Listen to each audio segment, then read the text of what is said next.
Well, boys, we have made it to the end of the road. We have made it to the final episode of this 2022 Supercross prediction series. Now, we're not quite at the end yet. We're not making the prediction just yet because we have two teams to go over, 3 riders in total, and then we will kind of pull all this together and figure it out. And before we jump into this, guys, real quick, as you know, if you've been watching the series so far, 11 subscribers away from reaching 500 before the end of the year. A month and a week. We can do it. We can get 11 people in a month and a week to subscribe. If you haven't subscribed, go ahead and do it. Come on. You've obviously watched a few of these videos, and if you like what you see, go ahead and subscribe. Help grow this community and help me out. Guys, let's get this done. Let's get it done, and let's make this grow. So with that aside, guys, we have a lot to cover, so let's jump right into it. So starting with Rockstar Husqvarna, we're going to be looking at Dean Wilson first. So Dean Wilson, at the time of the season, he's going to be racing at the age of 30. Now, the reason I look at the age is because due to statistics, it shows that these riders are at their peak performance age at the age of 26. So we like to see kind of where they're going to be riding at. 30 years old, it's a little bit lower down on that down slope, but yeah, I mean, that's kind of low. 4 years after the peak, you're kind of getting into mid territory there of the downfall. So the age really isn't going to be doing him too much of a favor. Years racing 450. He's been racing for 8 years in the 450 class, and he's had 0 season podiums. So out of those 8 years, not one of those years has he ended the season on the podium. And for 450 wins, I put a question mark. I don't know why I did that. Maybe he has no 450 wins out of his 8 years racing, but I find that hard to believe. I don't know. If you guys know a lot about Dean Wilson, maybe help me down in the comments, but these stats aren't looking too good. Out of his 8 years racing, he's got some zeros and a question mark. The first question mark in this series, guys. Nothing from the stats that I looked at when I looked at them and wrote all these notes down made me believe that he will place podium at the end of the season, let alone first. It's sad to say, I'm sorry, but that's what the stats are showing me. He's kind of past his prime of the age, which we've already covered. Past his prime if he ever had one, I guess. He's been placing mid to high 20s in his first 3 years, and the closest he's ever got to a podium was 6th place in 2019. So I think that was overall for the whole year of 2019. He got 6th place. So none of this looks good. I mean, there's a reason we're combining these two teams in the last episode, because they're not the best riders to be looking at for a possible 2022 champion. So that's what we got for Dean Wilson. Not the best. Let's move on to Malcolm Stewart. Malcolm Stewart was racing for Yamaha, I believe, up until this season. He's one of the people that have switched gears and gone to a new team. So he's going to be racing the season at the age of 29.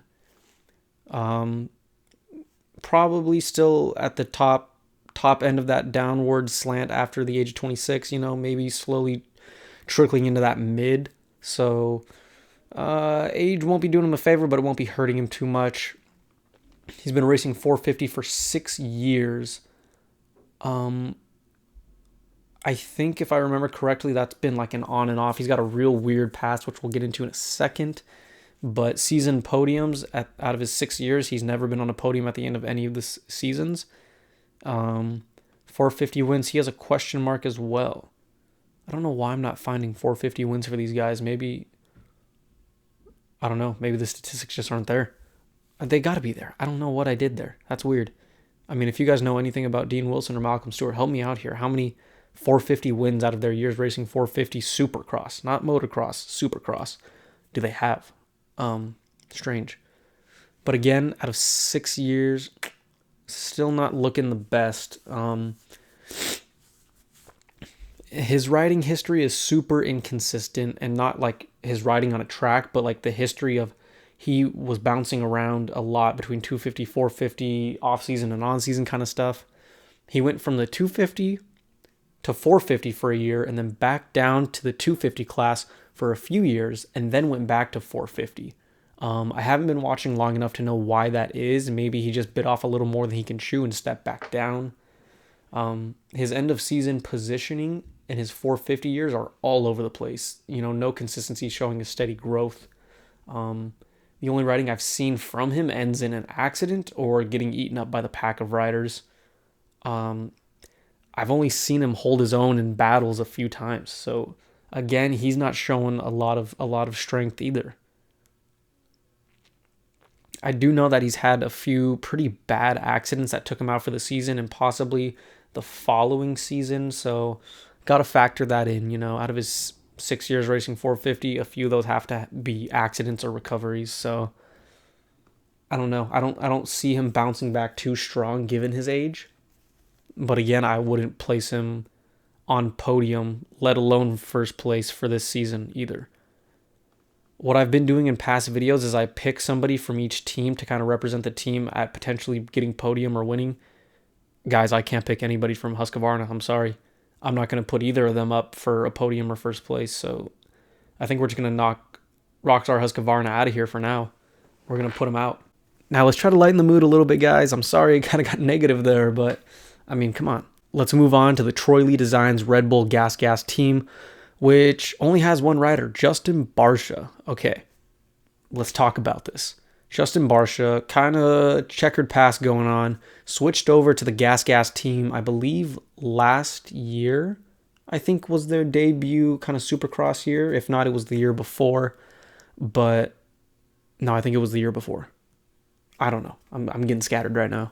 So fairly new team. I liked that he had joined them because he showed such promise early on in the season of their debut year, but I don't think he could ever pull anything consistent off with that team. I do think he's doing better on that team versus his previous team, but the problem I'm having is the fact that he has no teammate. I really would have liked to see, especially with all the riders changing teams this season, I would have liked to see GasGas pick up a second rider for their team. One, so they can get more manufacturer points, and two, so Justin Barcia has a teammate. I think the teamwork really would have helped elevate his riding, as well as just been good overall for the team and both riders, X, Y, and Z. A little disappointed that for whatever reason they didn't pick up a second rider for this season. So let's get into his stats. At the time of season, he's going to be racing at the age of 29. He's been racing 450 for 9 years. That's putting him in the same bucket as, I believe, Tomac and Roczen have been both racing 450 for 9 years as well. But unlike them, he has 0 season podiums. Out of the 9 years he's raced, he hasn't been on the podium once at the end of those 9 years. That's kind of concerning. And out of 9 years, all of those races he's done in 9 years, he's only won 5 times. That's not looking good as well. But, like I said, checkered past, been showing better improvement now that he's joined GasGas. He hasn't had the most steady climb in the end of season positions until the last 2 years. So yeah, it has been 2 years since GasGas has been around with him on the team, and he's been showing improvement in the past 2 years. I like that. He ended his last 2 years top 5. Fantastic. Top 5 at the end of both years. That's great. The switch to GasGas, like I said, probably going to do him good. I don't know what the problem was with the last team, but he's obviously getting the attention and training he needs with GasGas to improve his riding. But guys, he's running out of time. He's 29 years old. Like we just said with the last 2 riders, you're getting to the mid of that downslope now. 26 is the peak. He's pulling 29 this year. Not going to be doing him any favors, for sure. His riding seems to be very inconsistent. Like I said, the debut of the GasGas, I think the first race he pulled off first place. That was one of his 5 450 wins. He pulled off first, came in strong. The next few races, he was still placing pretty good. I think like top 5 or top 10. But then after that, it was like a slow decline and then really, ping pong back and forth. So he doesn't have the inconsistency. He can either do really good or really bad in a race. I mean, if he could find a good flow like he has been the past 2 years, I think he could keep pulling top 5 at least. He could be doing top 5 at the end of the seasons, which, I mean, isn't bad, especially at this age. Possibly even top 3. Who knows? I don't think there's been enough data, given that it's only been 2 years since he's been with GasGas, to show sort of how all these different factors are playing together. So we'll have to see right now in his 3rd year. Again, I just wish the team had a second rider for him to ride with. It seems like it's a critical part to the equation for any team, really. Okay, guys, that's the last two teams, and those are the last three riders. Obviously, Justin Barcia is going to be representative for GasGas since he's the only one. But I hate to break it to you, I don't think he's going to be pulling a championship this year either. So I'll keep him in the running for podium. I definitely will. Let me look over what we've covered so far in all these past episodes and kind of pull together all of the contenders right now. Okay, so I hope this is lining up with what I've said in previous videos, but what I got written down here is we got Cooper Webb for KTM. We have Cianciarulo for Kawasaki. We have Ferrandis and Tomac for Yamaha because they were so close that it was just hard to pick one. And it doesn't matter that we picked two there because we picked nobody for Husqvarna. Sorry, I keep saying Husqvarna, but it's Husqvarna. And we got Justin Barcia for GasGas. I don't think that's going to last up into these top three guys, but let me look here. So we got, yeah, I'm going to take Justin Barcia out now, just looking at the rest of the competition. He's going to be a good rider. I don't think top three, though, and especially not championship. Wouldn't that be totally insane if he did just pull a championship out of his ass? Okay, so that leaves us with 5 riders, 4 manufacturers. So we got to kick 2 out that aren't going to make podium. Let's see. Dude, this is really tough. I think these are going to be... I'm putting these at top 5. Tomac, Ferrandis, Roczen, Cianciarulo, and Webb. These are going to be top 5 unless one of them has a terrible accident that takes them out for the season, obviously. But I'm going to put them at top 5. The order... Give me a minute. Give me 1 second. Okay, so what I've done is I got Roczen on podium and Ferrandis on podium. I don't think Cianciarulo is going to make podium just because from what I saw last season, I don't think he's got that groove yet in the 450 class. So I don't think he's making podium. So we'll take him off of that as well. So now it's down. Who's going to get the last podium spot? Tomac or Webb? Oh, man, that's tough. You know what? I'm going to give it to Webb. This is off gut feeling. I think the stats are going to back that, but I'm going to put Webb on podium.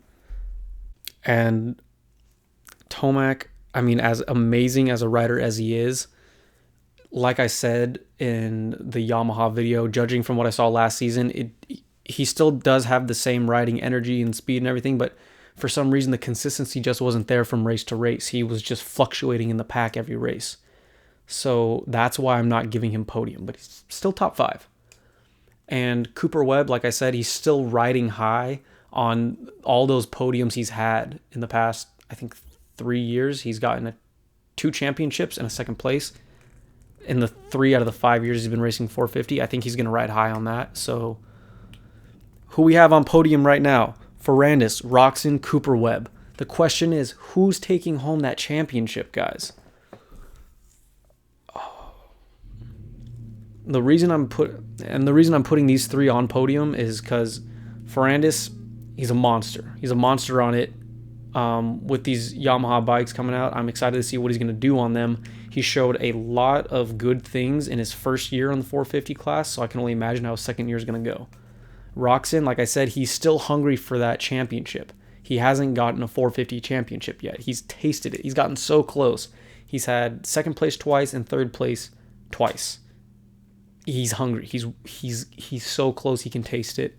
So I think he's going to put himself on the podium. And Cooper Webb, like I said, he's riding on those wins. So those are on podium. Who's going to take the championship? Guys, you really got to hop in the comment section on this video for sure and let me know all of your thoughts on this because this is a tough one. Like I said in the first episode of this series, last time I was going to do a video like this, like 2 years ago, I believe, super easy to predict. It's going to be Webb, Roczen, and Tomac on the podium for sure. And that came true, I believe. But this year, you have all these, you have a lot of riders coming from the 250 to 450 within that 3-year range. You have a lot of people changing teams. There's just a lot of variables at play here. And there's a lot of talent in the 450 class this year. It's going to be an intense season. So who's going to take the championship? All right, guys, this might be my biased opinion here, but I got to give it to Roczen. I have to give it to Roczen. Like I said, he has been so intense, especially in his last year racing. If you watch last year's compared to his previous 2 or 3 years, this dude is hungry. He's going after it. He's working on his mentality, his emotions, his physical aspect of it. He's working on all three, trying to align them. He's improved so much, and it shows in the last year where he's an all-around track rider. He's not falling short in any of the areas like cornering or whoops or jumps or anything. He's holding steady. So all of this is aligning. Sure, he's over the peak age, but only by less than a year at that. Less than a year. I got to give it to Roczen. I think Ferrandis and Webb are definitely giving him a run for his money. Webb has always been giving him a run for his money for the past 2 to 3 years, so that's not going to be easy. Ferrandis, I think just the fact that he's so new, it's going to bring some drawbacks unless he's matured and learned so much in this past year, but I doubt it. Like I said, they have that 1 to 3 year transition phase, and he's going into his second year. So guys, I'm giving it to Roczen. And I really hope this happens because, guys, like I said in the Honda video, Roczen fan, Honda fan, so I'm really rooting for him. But I hope this doesn't come off as super biased. Like I've said in previous videos, statistics play into this heavily, and I'm trying to look at those right now and mix them in with the gut feeling. So that's my prediction. Like I said, hop in the comment section, guys. Voice your opinion. I want to know what you think about all this. I've laid out all the statistics for you. I've done the research. And now you guys just got to mix your gut feeling in with it and tell me what you think. Who's getting top 5? Who's getting podium? And who's going to take home the cake at the end of the season, guys? Who's taking home that gold? Let me know, guys. Thank you so much for following this series. And if you haven't already, please subscribe, because as this series is playing on YouTube and as you're watching it, I am out in Vegas at the Mint 400 with the LASD Motorsports, getting all kinds of great footage and content for you guys, which we'll be releasing sometime in late December or early January. So stay tuned for that, guys. We have a lot of great content coming out, and I'm super excited to see what 2022 brings. This has been a great year full of great content. So thank you so much for everything. And as always, guys, I will catch you in the next video. See ya.